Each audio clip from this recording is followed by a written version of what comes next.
So after we talk about chapter 1 reading to learn, so we are going to talk about the chapter 3 reading to learn question, the spring onion flowers. So in Chinese, actually we always have some side dishes for the decoration. So we have this spring onion flower. So actually in this part I just want to remind you that that's the nature of science, because science is socially and culturally embedded. So everything, okay, actually, everything in our daily life, actually, they are also related to science. Because in this chapter, in this paragraph, we can know that actually we can apply the concept of osmosis in our daily life, even we are cooking.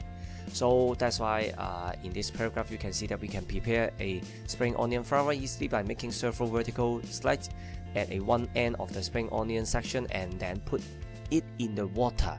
So the secret thing is the water. So why the water can make the spring onion flowers occur outwards? Okay, so you need to know why. So for this part, because it's talking about the osmosis, so that's why you can see some familiar terms: hypotonic, osmosis, okay, and then maybe the cell expand, okay, become bigger, something like this. So water is hypotonic to the spring onion cells. So we recall the concept of water potential and the concentration please. And then the water enters the cells by osmosis, and then the cells increase in size. But for this part, we need to understand why the spring onion flower so it can be formed, okay, by occurring outwards, because the waxy layer covering the outside of the spring onion prevents the cell in the outer layer from stretching. So that's why the cell in the inner layer, this part, okay, inner layer, they can expand more than those in the outer layer. So that's why they will curl outwards. So that's the secret, okay, behind this biological phenomenon. And then for question 1, we need to explain why the cut tips of the spring onion section curl outwards when the section is placed in water. So that's why actually you can find the answer in this paragraph. So that's why I just would like to recall the 3-step logic of answering the osmosis question. So remember, firstly, you need to compare the water potentials of different solution or maybe the cell, something like this. And then for the second one, you need to think about the direction of the net movement of water molecules. Remember the word net movement, okay, because we are talking about osmosis. And then finally, think about the result. And luckily for question 1, the result is given, okay, or the cut tips of the spring onion section curl outwards, okay, so when we are putting this in the water. So that's why in this framework, you just need to choose the correct word for me. Water is hypertonic, isotonic, hypotonic to the spring onion cells, and then the water enter or leave the cells, and then the cells will increase or decrease in size, okay, and then the waxy layer covering the outside of the spring onion prevent the cell in the outer layer from stretching, so the cell in the inner layer expand more or less than those in the outer layer. So that's why in this framework, in this scaffolding, okay, what we call scaffolding, to make a logic, okay, to answer the question. So I think you can choose the correct word for me. And then for question 2, we need to recall the state of the cells in the spring onion section after we put it in water. So that's why actually is the extended part from question 1. And what you need to recall is that how can we describe the plant cells once we place them in different concentration solution. So in this part, I give you the word flaccid, plasmolized, rigid, and turgid. So few simple reminder. Okay, flaccid, that means the cells becomes very soft. Plasmolized, that means the cell membrane detach from the cell wall. Rigid is hard. Turgid is also hard. But these two words, they are different. Okay, remember, rigid is independent of water, but turgid is dependent of water. So that's the difference. Okay, rigid without water, but it's still hard. Turgid is it needs water to become hard. Okay, so that's why we call the terms we describe the plant cells. And in this question, I do not give you the word for describing the animal cells, okay, because I just do not want to confuse you, but they are also very important. I need to remind you that. And then for question 3, Describe the change in the spring onion flour if it is placed in a concentrated sucrose solution, and explain your answer. Describe, explain, describe, explain. 2 parts of the question. So actually this part you just reverse the concept in question 1. And the hints is that you need to think about the water potential between the water and the concentrated sucrose solution, and then you can think about whether the water will enter or the water will leave the spring onion cells by osmosis. And one more hint is that the higher the concentration of the solution, the lower the water potential is. So that's the very important thing we learn in chapter 3. Okay, so that's why I also give you this framework. The cut tip will curl inwards or outward, and then the reason. Okay, the first statement is the description, and then for the following 2 statements, they are the explanation. Okay, so that's why I give you this framework. So you just choose the correct word for me. So I believe that you can do so. So if you have any question, just leave it in the comment. I will answer you as soon as possible.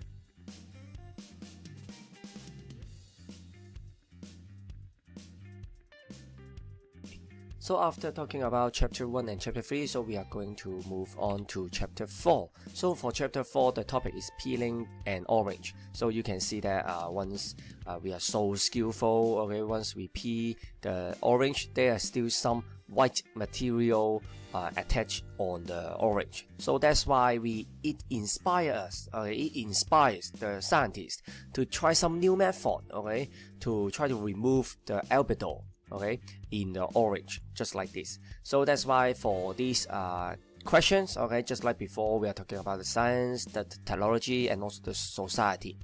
And in this paragraph, we are going to go through 2 different methods. So that's why it also shows the advanced scientific and technological innovation to improve our daily life. So when we peel the orange, okay, so we can see that the fruit segment are tightly stuck to the inner part of the peel, called what we call the albedo. So this layer make the removal of the peel from this type of fruit very, very difficult. So that's why you can see here, is it any new method, okay, to try to help us to completely remove the skin of the orange, the peel of the orange, and also remove such albedo, okay, to make it so-called the native fruit, okay. So for this part, this is the old method in the orange box. So before that, we use the alkali solution.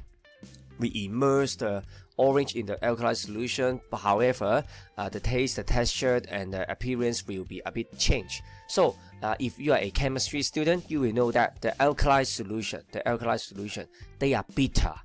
Okay, so that's why it will change the taste of the orange. And also, the alkali solution will be also corrosive and cause pollution. So that's why it's the old method, and we are looking for a new method, okay, and try to work on the same purpose. So now, the peeling of the fruit can be done easily by the help of the enzyme, what we call the petinase. So remember the suffix ase, okay, it is the enzyme petinase. And petinase, it can catalyze the breakdown of the pectin, which is the main component of the albedo. So albedo, that's the middle layer, okay, or in between the peel and also the fruit, okay. So this part, okay, that's the function of the enzyme.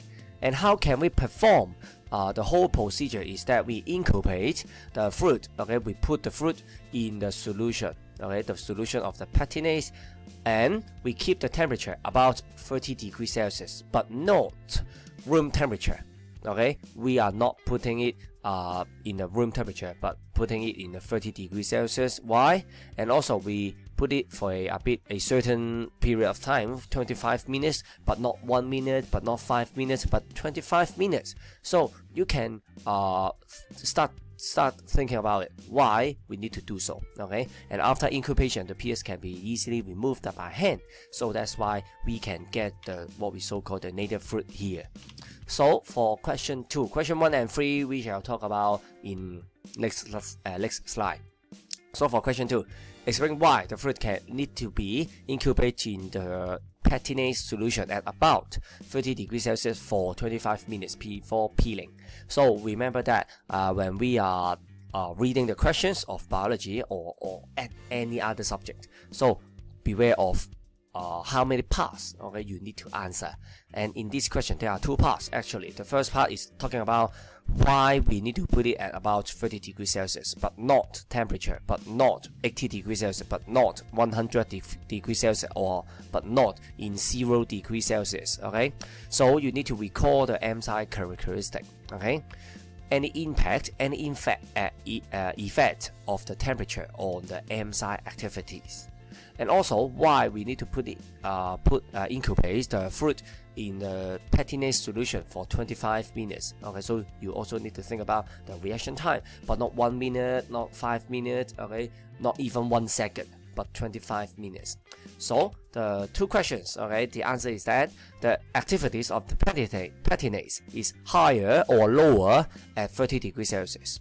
So one point I need to add is that we cannot say that 30 degrees Celsius, Mr. Leung, I know it should be the optimum temperature. We don't know. In this paragraph we don't know. Okay, so that's why we only are able to compare 30 degrees Celsius with the so-called normal temperature, room temperature, 25 degrees Celsius. So that's why the activity is higher or lower, you tell me. And also incubation for 25 minutes for what?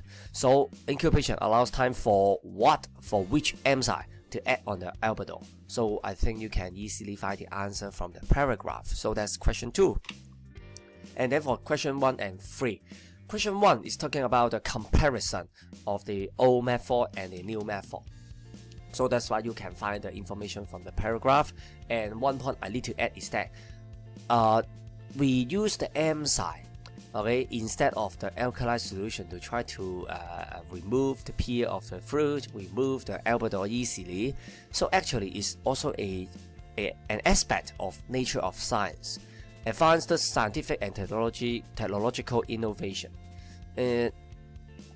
Today we have one method. It seems very practical. It seems very good. But maybe tomorrow, maybe next month, maybe next year, there will be a new method. Okay, which is better. Can provide you a better solution, maybe less pollution, okay, a more convenient way, something like this. So that's why two advantages of using patinates over the use of the alkali solution in the peeling of the fruit. So actually, okay, you can recall from the paragraph, the alkali solution, they will cause the pollution. So that's why using patinates, it will not cause that much environmental problems, okay, because for the alkali solution, if we need to just put it away, okay, so that's why we maybe we need to add some acid to neutralize it first, okay, or we directly put it in the water. So that's why it will make the water, the pH will become higher. It will affect the living things, okay, in the sea, in the waters.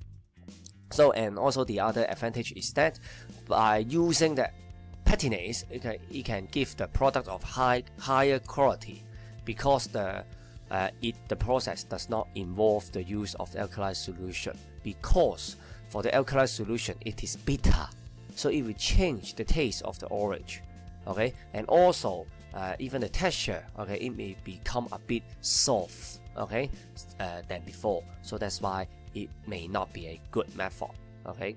And question 3 is that the cellulose and pectin are both long chains of carbohydrates. Both of them are carbohydrates, and so that's why we need to break it down, right?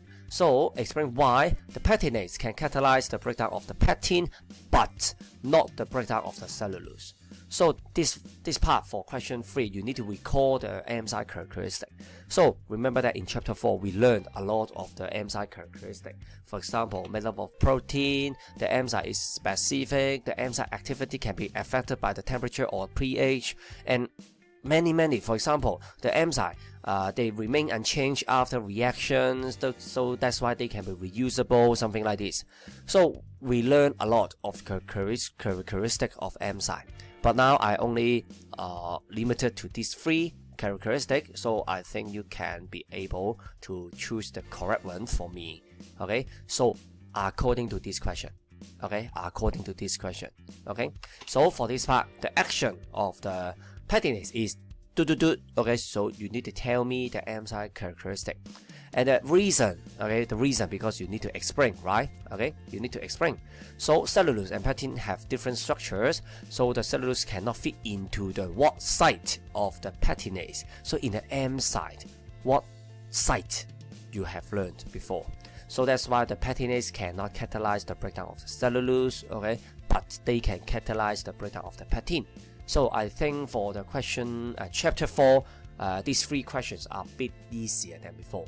So if you have any questions, so leave it in a comment, so I will answer you as soon as possible. See you next time. Bye bye.